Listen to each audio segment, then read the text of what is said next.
Doctor इमाम साहब, जी इतना यानी ऐसा सवाल किया आपने, जी तो मुझे वो शकील बदयूनी का वो शेर याद आ रहा। जी इसके जवाब, आपके जवाब के लिए, जी मुझे तो होश नहीं, आप मशवरा दीजिए। मुझे तो होश नहीं, आप मशवरा दीजिए। आप मशवरा दीजिए। कहाँ से छेड़ूं फसाना, कहाँ तमाम करूं। और दूसरी बात यह है, तालिब यानी जिस चीज़ का तलबगार है,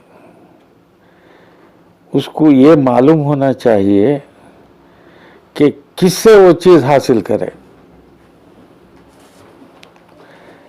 यानी अपनी कौम एक ऐसी कौम है जुस्तजू से बेदार नहीं, जुस्तजू यानी कैसे हासिल करना इसका चाहिए। मतलब ये है कि मुर्दा कौम हो चुकी है बोल के आप- नहीं नहीं, मुर्दा तो नहीं है। जी तो मैं आपको अल्लामा इकबाल साहब का वो शेर सुनाऊंगा आपको। जी, जी। मैं उससे जो है ये वाज़े होता जी कि मुसलमानों के बारे में आपने कहा, जी जिनको आता नहीं दुनिया में कोई फन तुम हो, नहीं जिस कौम को परवाए नशेमंद तुम हो, बिजलियां जिसमें हो आसूदा खिरमन तुम हो, बेच खाते जो असलाफ के मदफन तुम हो न को नाम खबरों की तिजारत करके, क्या ना बेचोगे जो मिल जाए सनम पत्थर के। ऐसी कौम है ये। कौम गफलत के नींद में सोई हुई है, गफलत से बेदारी चाहती है, मालूम कर लेना। जैसा आपने कहा, सच्चर कमेटी का एक रिपोर्ट, उसके बाद रंगनाथन कमीशन, उसका एक कमीशन का एक रिपोर्ट, फिर उसके बाद कुंडू कमेटी वो रिपोर्ट, रिसेंटली सुधीर कमीशन ये रिपोर्ट। जितने भी रिपोर्ट से ये साबित हुआ कि अपनी मुस्लिम जो है, दलित जो है लोएस्ट तबके के माना जाता है माशरे के एतबार से, उससे गिरा हुआ है, बिलो द पावर्टी लाइन से बिलो है। साहब ये गिरावा जो बताया आपके, फिर आज़ादी से आज तक हमारे जितने लीडर्स है, मुस्लिम हो या फिर जो दूसरे अदर हो, क्यों हमारी कौम के लिए काम नहीं करे, क्यों गिरावा है अभी तक आज़ादी से आज तक? यानी इसका मतलब सब लोग धोखा देते हुए आए हैं वोट बैंक के लिए। ऐसी बात नहीं है।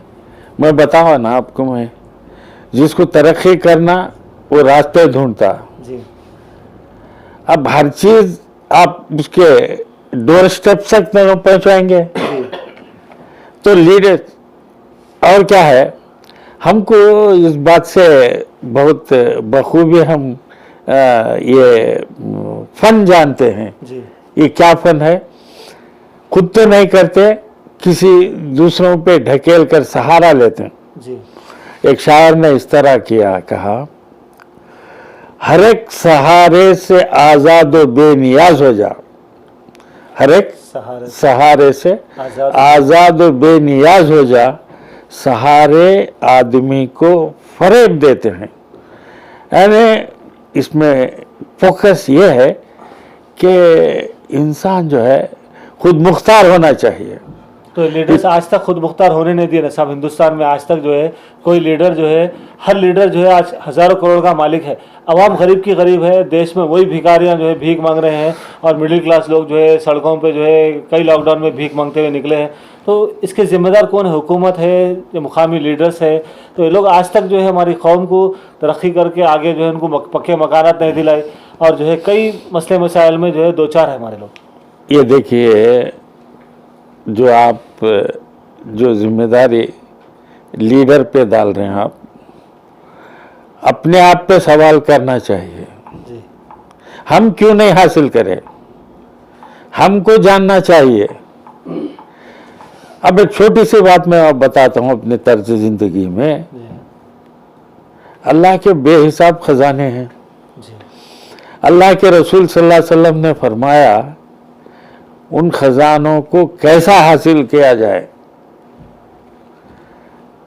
सिर्फ कहा नहीं बल्कि अमल करके बताया। क्या हम उससे मुस्तफीद हो रहे हैं? नहीं।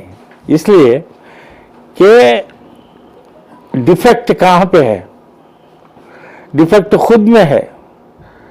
जैसा आप जो ये प्रोग्राम रखना चाह रहे हैं, एक अवेयरनेस प्रोग्राम MSME लोन से और मुद्रा लोन से, ये जो है एक काफ़ी कसीर लेक्चर, तो मैं आपको हिंट्स देता हूँ कि जो है आप इसको मुनक्किद कीजिए।